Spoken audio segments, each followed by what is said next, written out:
Hello friends, welcome back to my channel Nupur classes. Friends, आज हम लोग पढ़ेंगे ग्रीन रेवोल्यूशन के बारे में। उसके पहले आप सब मेरे चैनल को सब्सक्राइब करना ना भूलें, क्योंकि आज हम पढ़ने वाले हैं ग्रीन रेवोल्यूशन के इम्पैक्ट और बेनिफिट्स के बारे में। फ्रेंड्स, आज हम पढ़ेंगे ग्रीन रेवोल्यूशन के इम्पैक्ट के बारे में और इम्पोर्टेंस और बेनिफिट्स के बारे में। भारत में हरित क्रांति कब आई और हरित क्रांति का क्या अर्थ होता है, और भारतीय अर्थव्यवस्था पर, इंडियन इकोनॉमिक पर इस क्रांति का, इस रेवोल्यूशन का क्या प्रभाव पड़ा, हमें क्या लाभ मिले और क्या समस्याएं भी आईं, इस पर हम आज चर्चा करेंगे। फ्रेंड्स, जैसा कि हम जानते हैं, भारत में शुरुआत से ही बहुत ज़्यादा जनसंख्या थी। लगभग 80% जनसंख्या जो थी वो फार्मिंग पर निर्भर थी, कृषि पर निर्भर थी।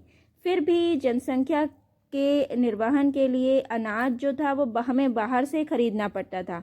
भारतीय स्वतंत्रता के बाद जब हिंदुस्तान की कार्यप्रणाली में चेंज आया और ये थोड़ा सा स्पीड पकड़ने लग गई, तो भारतीय कृषि और खाद्यान्न की समस्या पर ध्यान दिया गया।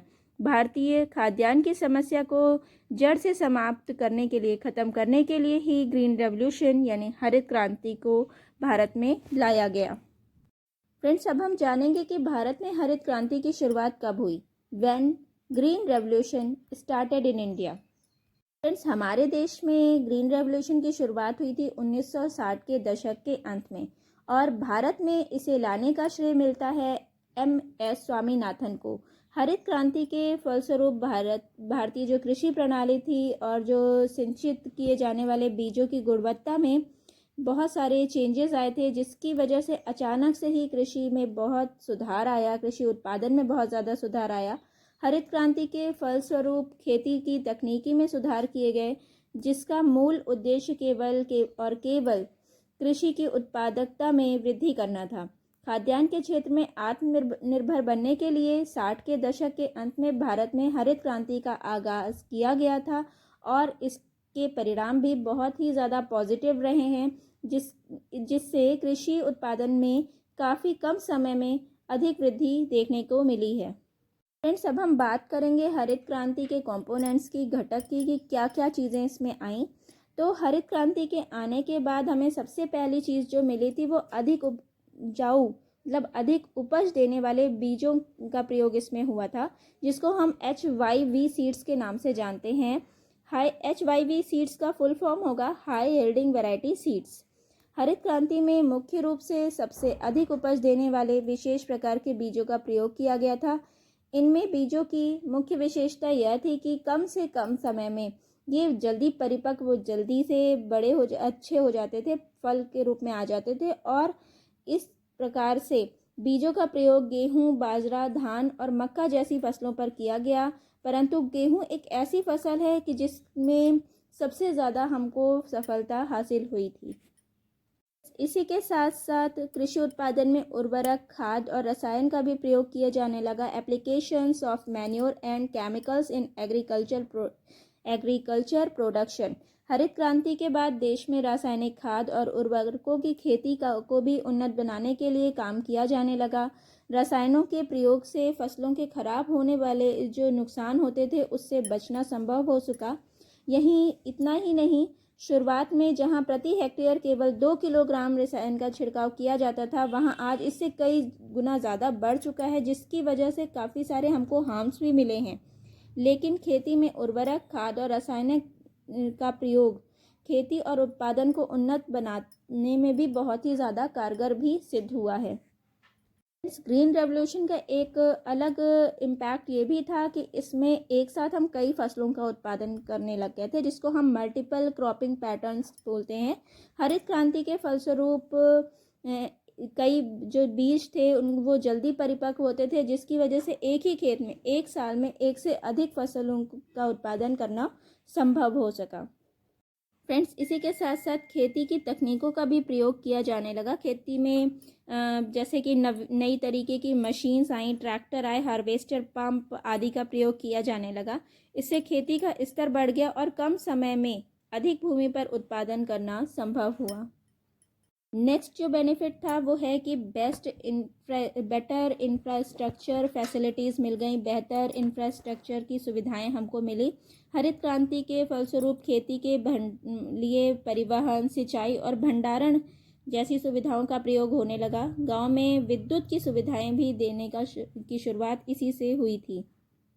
फ्रेंड्स, ग्रीन रेवोल्यूशन में प्राइस इंसेंटिव भी मिलने लगा। ग्रीन रेवोल्यूशन के आने के बाद मूल्य का प्रोत्साहन भी मिला, जिससे विभिन्न फसलों के लिए न्यूनतम समर्थन मूल्य का प्रावधान भी इसी समय से शुरू किया गया था। इसी कदम के फलस्वरूप किसानों को उनकी फसलों का उचित मूल्य मिलना संभव हो सका।